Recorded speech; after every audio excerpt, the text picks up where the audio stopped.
cooldowns. His damage is also lower. So, Kaya, it's okay, but we'll see about that. Because I feel like the Jawhead could have done a lot more against the side here of uReign, because that will put a lot of pressure for the Louis, for the Link to play a little bit more careful. Exactly. So it's a peculiar decision from the side of IG, but let's see if they can make it work. Oh, Lunox getting picked yet again. Yeah, Lunox is probably the mage that is coming back in our meta, because she does have very low cooldowns with that brilliance and her dark ultimate, and she does have very good sustain with her first skill. So maybe that's the reason why she's being back, is because the marksman meta is finally gone. It's assassin now, so she can toe and toe against the Lancelot, the Ling, and probably that is a good option for Invictus Gaming to pick here. But it seems like they're gonna be locking in the X-Work instead. I did not expect that one. I'm not sure where the CC is really coming from the side of IG. It's going to be, I feel like they have the lower hand in, well, team fights.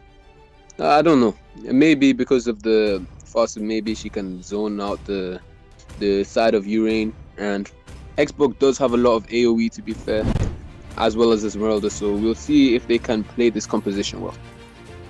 Yeah, it's gonna be, I feel like it's gonna be really hard for the side here of Invictus Gaming with the hero composition that they do pick, because Pharsa, Kaya, that combo can work out well, because it can work out, but the rest of their composition, can they really handle a Ling? Because they only have the Kaya that's gonna be attacking them. The Pharsa will not really have the protection because they don't have the tank.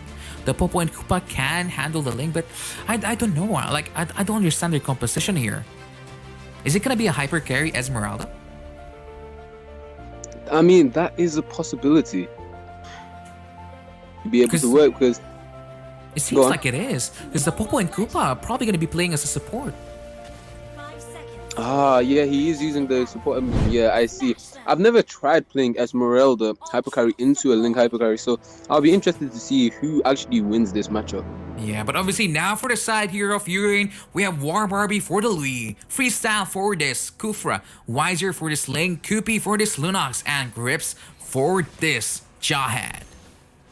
And on the side of Invictus Gaming, we have Pedro for the Farsa, we have Bye Bye Baby for the Kaya, we have Popol and Cooper for the Popol and Cooper, we have Danger for the Xbox, and we have Cheesy for the Esmeralda. Yeah, and obviously, just like what I expected, you know, the Popo and Koopa is going to be played as support here with the hyper carry Esmeralda. And as you can see here, they have to fall back because there's a lot of damage just coming from the side of War Barbie here, putting on a lot of pressure. And Wiser is level 2. They realize they're gonna be died by Griffs. So much damage coming from the Jawhead, but the Flicker out saves the day. First blood goes to the side of IG because Freestyle overextended. Yeah, this is maybe the story of uReign's life since yesterday. Freestyle was doing those strange overextensions, but he's going to have to fix that if his side is going to win this game. And it seems like War Barbie decided, okay, he's going to take this game on his back because he is getting a lot of good damage in for the side of uReign. Yeah, I agree with you on that one, but at the same time, I feel like Wiser missed 2 kills right there. Should have realized that the Pharsa, that the Esmeralda was also low in the backline. Probably could have flied and dived without losing his life there. So missed opportunities for Snowball here from the side of uReign, but still okay for both sides. 1-1 is our score. And 1-1 is how it stands at this moment, but the side of uReign does have a slight gold advantage, which isn't. Oh, he's not moving. Oh, it's. Oh, is he having? Huh? No, never what mind. was that? I'm not quite confused, sure. but you know, maybe sometimes people are buying items. You never know. Maybe they are in the shop. Probably did not even realize. Pedro was a little bit lucky there. It probably should have died from the ejector coming from the side of Jawhead if Jawhead was focused. Yeah, I don't really know what happened there for the side of Jawhead. But Yeah, maybe you're right. Maybe he was trying to buy an item, and then Pedro just landed on him, and he was confused at the moment in time. Yeah, I mean, obviously, War Barbie being forced here. He's gonna be falling down. Not yet, because... Oh, so Pedro close. does not have his feather airstrike yet, so he can't actually take that kill yet. So War Barbie did escape with the slither of health, but if he does that later in the game, Oh, Grips attacked the Koopa. He's gonna die here with that mistake. Oh, Grips. I mean, that's very unfortunate because he was trying to make a play, but it just... Yeah, didn't really work out on their favor here. But at the same time, there's so much damage coming from the Luyi. So problematic, you know? Like, she's just... Yeah. Her early game is just way too much because you don't expect that she will do that much damage. And suddenly, your team is put on a pedestal and you have to run away. Exactly, and it's a little bit... It's like a facade that she puts on because at the start she doesn't actually do that much damage, but then the burst, it scales so much with her skills progression, and you just don't expect it. 1 second you're full HP, this next you're dead. Yeah, and obviously here, the side of Invictus Gaming realized that Grips is playing a little bit unfocused, a little bit questionable, so they are attacking this weaker lane and a top lane, and somehow, somewhere, they managed to get an advantage on their side, because I feel like Ling is playing a little bit too slow here.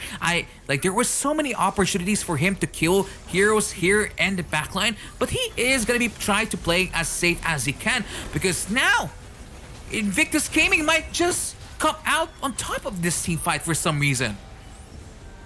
Yeah, I don't actually know what was happening there with Freestyle, because Freestyle had already engaged, he had already initiated, and Ling and Luyi were present. They were stood in the bush. I don't know if they was waiting for Freestyle to somehow peel Esmeralda, but that's not going to happen. There was no need to wait, right? Because exactly, there was no Kaya there. The Ling could just go in the back line. I mean, obviously there is a Popo and Kuba pressure, but they have Luyi, they have the Kufra, so like finally Wiser goes in for the attack. They find a Popo and a Koopa, but he manages to survive in here. Chizu now in here in the front line trying to defend his team. Oh, but the Lunox falling down, and it seems like the team fight is 1-for-2 in favor of the side of Invictus Gaming tonight. Yeah, and as I'm not sure what's happening with the side of Invictus Gaming, because Grips has fell down for the 3rd time in only 5 minutes, and this is hurting his side a lot because, as you can see with this this falling down, he's put the goal lead in the favor of Invictus Gaming. Yeah, it seems so weird for me because, like, you know, we've been saying this from the games that we see from uReign during Carpe Noctem. Seems like they're not playing clean, you know? They're not playing clean at all. Because when it comes to the draft, they have really the better draft and composition here.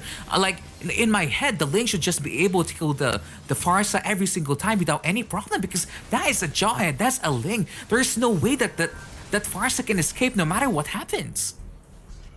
Exactly. I'm not sure why they're having this very slow start to the game. Maybe they're trying to ease into the game, but this is really costing them because they don't know for sure if they will be able to take this late game. See, because shut down now on the War Barbie, the Esmeralda is slowly but surely getting the kills that he needed, and that is 2 kills again in favor coming from the side of, oh, but the Templars of Blades finally being used now by the side of the Wiser here, but unfortunately, he's gonna be killed by Chizu. Chizu, unstoppable monster, and again, team fight goes to Invictus Gaming.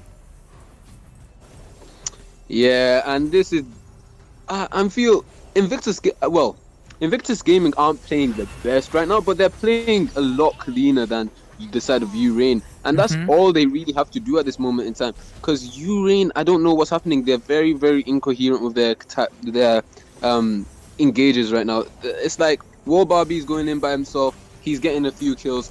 Wiser's going in very late. Freestyle is going in whenever he wants, and they just need to sort this out if they want to stand a chance against the side of IG. Yeah, because obviously the side here of Invictus Gaming gonna be punishing every single mistake that you do. Because, like, obviously Grips dying 4 times already, that is something that needs to be fixed sometime soon, because it's been like this, I feel like, again, even against the Carpe Noctem game. the last group stage. Yeah. Even I'm not sure what's happening with the side of uReign. They do need to find out why their side lane is struggling. Maybe it's the way they're rotating. Maybe it's a lack in communication. But whatever the case may be, they need to sort it out as soon as possible if they do want to stand a chance in this game. Yeah, because you don't normally expect the side here of Invictus Gaming to be this ahead, because you know, there's just more pressure coming from the side of uReign. But maybe the reason for this one is because the side of Invictus does have the Pharsa, so they are being chunked out a little by little. And Kirby now falling down here once again. Barbie has to run back because the feathered airstrike from the Pharsa zoning them out once again. Yeah, and this is making it really hard for the side of uReign to even make any clean engages, because the side of IG do have this Pharsa. Oh, Grips is gone again. Yikes. Once again. I like you know. I mean, obviously, Bye Bye Baby gonna be falling down to Wiser here because he is alone. But at the same time, 6 deaths in 8 minutes. You don't normally expect that to teams that are very well known, have accomplished a lot of stuff in the Europe region and the Russian region. So, you know, it puts like a little bit of a question mark. Is it really just a bad day from Grips here, or, you know? Well, you can put this in an objective light. Okay, so the side of IG do have 14 deaths, and from one lane, just less than half of that has come from Grips. So this is an obvious problem that is causing the side of uReign obvious problems, and I'm not sure why, but they do need to sort this out as soon as possible. And maybe that is how they want to sort it out. But Wiser gonna be surviving because oh no, not today. Wow. And it seems like Invictus Gaming is gonna be having this team fight again in the bag, because that is a triple kill for the Esmeralda. They're saying Esmeralda is not a side laner anymore. She's a hyper carry hero. And this is going to give them a tier 2 turret down in mid lane, which is going to open the map unbelievably, and it's also going to grant them a free lord. 100%. I mean, obviously the War Barbie can teleport here, but it's gonna be too risky to do that. So instead, they're just gonna be going to the other side of the map, try to clear out the minion waves, just so they can have a little bit of positional advantage when they're defending the Lord. And that positional advantage is what they do need at this moment in time, because right now they can't mount any engages. You stayed too long. War Barbie's gonna die. R.I.P. Oh, yikes. Well, ay. Now they've lost the big light in their ever wavering attack. I don't think they will be able to defend anymore. It's 5v4 against a very wavering side in uReign, so I think this may actually lead to the end. It's seeming like it, because I mean, obviously they are going to be clearing out this Lord really fast. There's not going to be any minions here, but at the same time, there is still a lot of upward. Oh, they are going in. They're going for an attack here again. Freestyle now going to be punished here because he dived in way too far. But at the same time, he managed to get a lot of people. Chizu is now here in the backline. Kubi is in trouble. She's going to be folding down from the hands of the Esmeralda. And there goes Freestyle. That is a 2 for nothing trade, sorry. Ooh. Oh my god. What is happening to uReign? This is not the uReign that we are expecting to see, don't we, Success? Not at all, because uReign I don't understand, because this started yesterday. We saw and noticed that something was off with them, and it's getting proven here because they are getting taken down so easily by the side of Invictus Gaming, which has been a squad for much less of the time than uReign has been. They've been a squad only for 1 month this season. Exactly, 1 month. Compared to uReign being a squad for maybe 3 to 4 seasons now, and being a top global squad for 2 out of those 4 seasons. This is very unexpected. Yeah, like I really